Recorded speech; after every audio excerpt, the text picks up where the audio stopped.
I knew something was up with these gangsters. There ain't nothing in this world that explains what I saw here today. Stands to reason.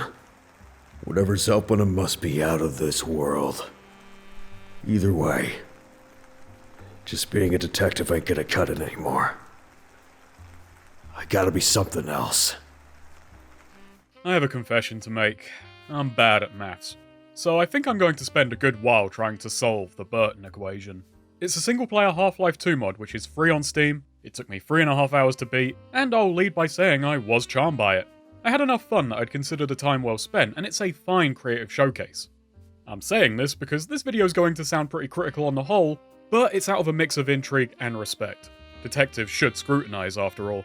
The Burton Equation consistently surprised me. It never went in a direction I expected, and rarely one I wanted, but somehow never lost me.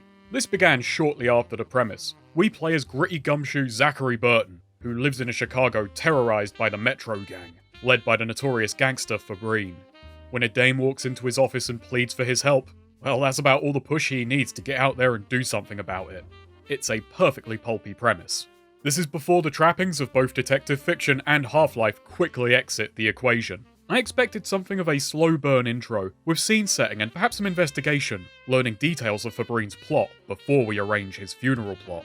Instead, we grab our revolver, don our hazardous environment fedora, and step out into something far more black and white.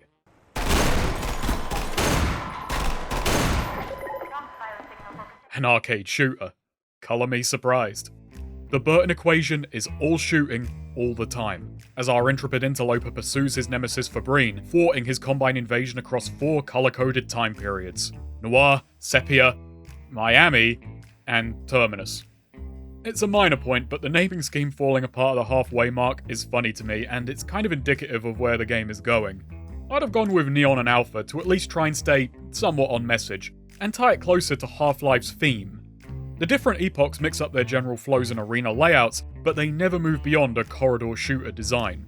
It's an odd fit. I adore Half-Life 2, but the shooting in and of itself is a no-frills affair. The base game's combat is buoyed by constant locational changes, environmental gimmicks, physics systems, and enemy variety, which the Burton Equation eschews in favour of non-stop fragging.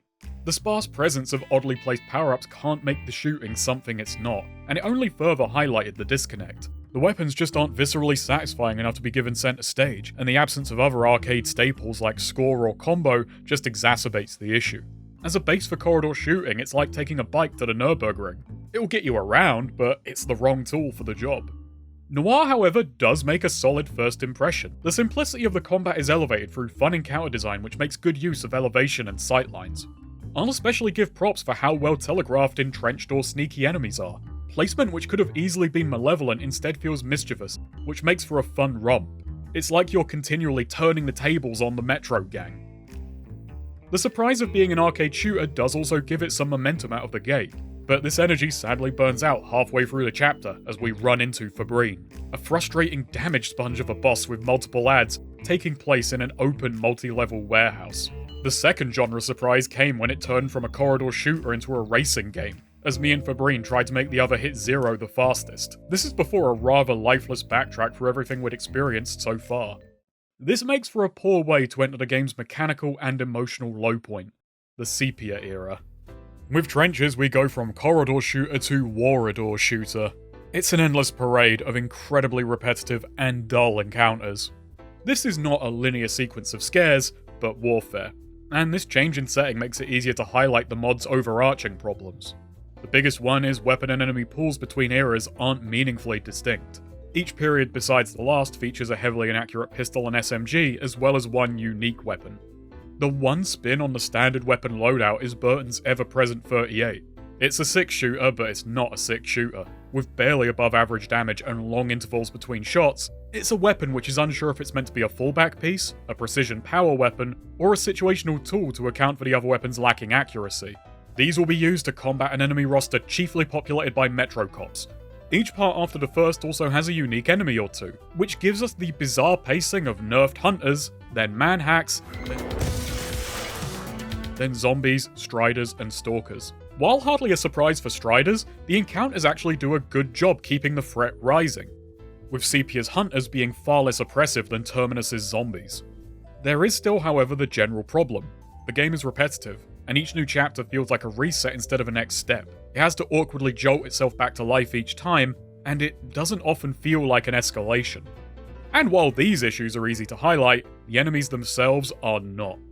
While Combine-led World War II is a strong visual, if a little reminiscent of the Hellgast, the dark, moody lighting and muddy colour scheme makes identifying foes and at times progression difficult. The iconic glow of a Metrocop's mask has never been more appreciated, but that's because it's making up for a deficiency in the game's visuals. The Burton Equation's big aesthetic flourish doesn't work well alongside the gameplay. Oddly enough, this isn't the first time a trick like this has minorly sabotaged the combat of a World War II game for me. This chapter culminates in the game's worst set piece, planting bombs up and down a Combine installation to blow it up, which is covered by multiple turrets and vantage points across multiple floors.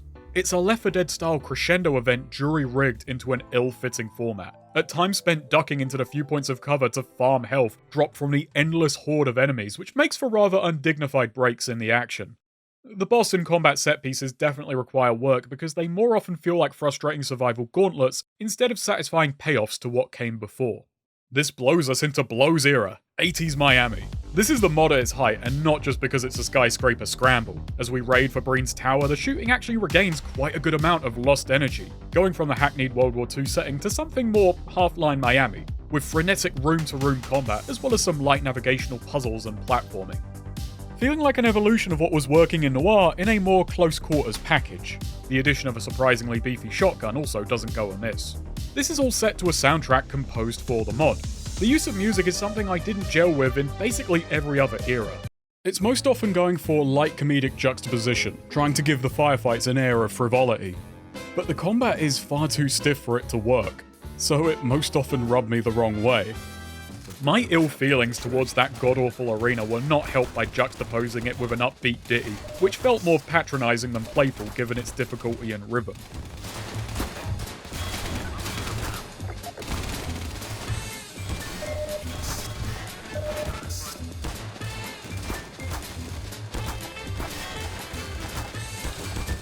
But Miami's soundtrack actually lends proceedings a solid sense of building action, which pushed me up Fabreen's tower, culminating with a much better boss fight, albeit against another recycled asset with far too much health to pad it out.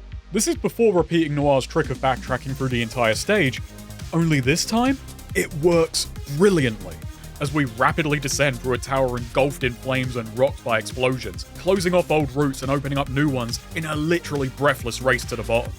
It's a truly inspired little sequence, and if the mod makers can figure out how to capture this energy more often, I know they'll go on to make some great stuff.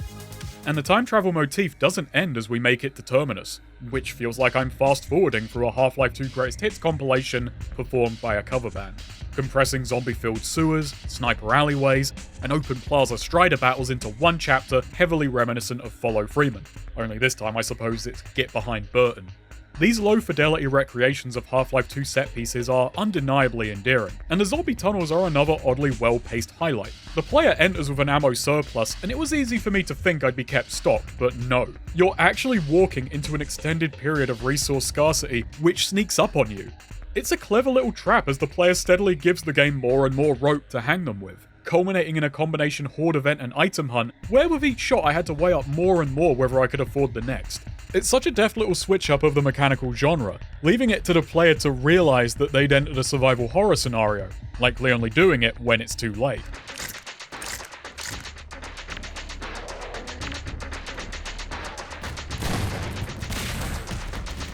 Well, thank God for my hazardous environment, Fedora. In between rather generic shooting, this mod proves capable of surprise and pulls it out often enough to keep me guessing. But that leaves the rest of the chapter, which is mostly very dull urban warfare. I'd call it uninspired if I hadn't just listed its inspiration. Besides demonstrating just how poorly clipped a great many props are, which was a constant bugbear over my playthrough, the weapons are just not meant for such open arenas. And unlike earlier eras where I had plentiful cover to close the gap, you either waste bullets or eat a few getting into effective range. We're given a crossbow which allows for some long-range plinking, but it's had its damage seemingly lowered and it lacks for ammo. It more felt like I was occasionally allowed to skip a kill which would be annoying to get otherwise, rather than overhauling the rhythm of combat for these longer ranges.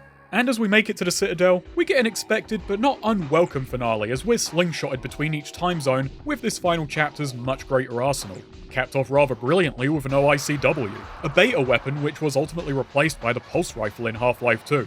It's a cute detail and a really clever bit of foreshadowing for where the Burton Equation is going. I like its use here a lot, and after a game of each weapon having trade-offs, it's a fun way to make an all-rounder feel like a power weapon just for its lack of caveats. All along, this game has managed to puzzle me. Little questions of why things were designed a certain way. During this section, Fabreen repeatedly taunts us, and we do start getting an actual dynamic between him and Burton beyond just plain antagonism. Which brings me to perhaps the most puzzling element of the whole mod. Burton himself. Zachary Burton is, while not unlikable, just kind of uninteresting. The concept around him feels like it begins and ends at, what if Noir Detective fought the Combine? I say that because this is a concept which sounds inherently like a comedy. It's a bizarre juxtaposition, and the gumshoe detective is such an old and well-trodden trope that it's mostly played tongue-in-cheek nowadays. And yes, I know what's on screen right now, but it rarely feels played for comedy. It feels totally done at face value. Then on the other hand, he barely affects depth. He doesn't quite feel played for pulp either. He comes across as if he's written by someone who assumes that what's interesting about him is self-evident, when to me, he comes across as a pretty standard take on the idea. The concept feels underutilized every which way. The comics in between each chapter I wasn't too wowed by. The art is inconsistent, and my first impression was the game was skipping and had then jammed, as Burton's acted lines are vastly different from the words on the page, with very long pauses in between. The prose itself is mostly him outlining his objectives and explaining the context of each level. Very few asides slip into a hard-boiled banger. These guys are bringing out the big guns. This time, they have legs. I'm not the only one tearing up this place. They couldn't stop me from getting in their way. During this ending stretch, we do get some decent motivation, but it feels far too little too late. Saw the Great War, Detective. You came back thinking you could make the world better. I came back knowing the truth. It's a dog-eat-dog world. Both Burton and Fabreen were veterans of World War I, falling into their respective roles in the world because of the grief they experienced during the war. A defeated, cornered Fabreen following a repeat boss fight from Chapter 1 allows Burton to reset time, undoing both the Combine and seemingly themselves. Their final exchange, just like so much else, had me stuck between is this meant to be hammy and amusing or genuinely affecting and serious. It's somewhere in the middle and simultaneously nowhere. And that's the Burton Equation. As we close, we see people from other universes going through similar journeys, learning Burton was this universe's Freeman, which works well but also illustrates what's so odd about this mod. The central question behind all this, besides the time travel, is how would Half-Life play out if a detective was there instead of a scientist? The disappointingly flat answer, which I guess does make it an equation, is that it would play out pretty much the same. It took just as much theoretical physics as detecting to solve the problem after all. The Burton Equation is an experiment, and the low stakes and free entry of the mod scene is a perfect place for it. It's continually flipping between good ideas and flopping with ill-considered ones. Though perhaps its biggest problem in isolation is how muted every facet of it winds up. It's an arcade shooter on an awkward foundation, with very few of the systems of an arcade shooter. It's a noir pastiche which provokes neither parody nor pathos, and it's a quarter of the way to a Half-Life send-up. It's a collage not just of time periods but ideas, with nothing really standing out nor feeling like a solid whole. But to close out, this mod is far from bad, and it's undeniably valuable, both for the experience earned, and, looking at it as a critic, I believe that other critics should occasionally be playing games like this. The amateur, the rough, the experimental, seeing what works and calibrating your own barometers for, well, could this idea be pursued, could this never work? I think the mod scene provides more value than we give it credit for in these areas. And while rough, it's far from bad, it's plenty entertaining, and its creativity is maybe a bit too bridled in an area where it doesn't need to be. I played it on a whim when a friend linked it, and despite its simplicity, I've not been able to stop thinking about it. Revisiting Half-Life is for me like putting on a warm pair of slippers, and since I played Entropy Zero some time back, I've wanted to give more single-player mods a go. And I'm glad I played this one, even if I'm certain I've spent more time musing on Zachary Burton's Odyssey than he has.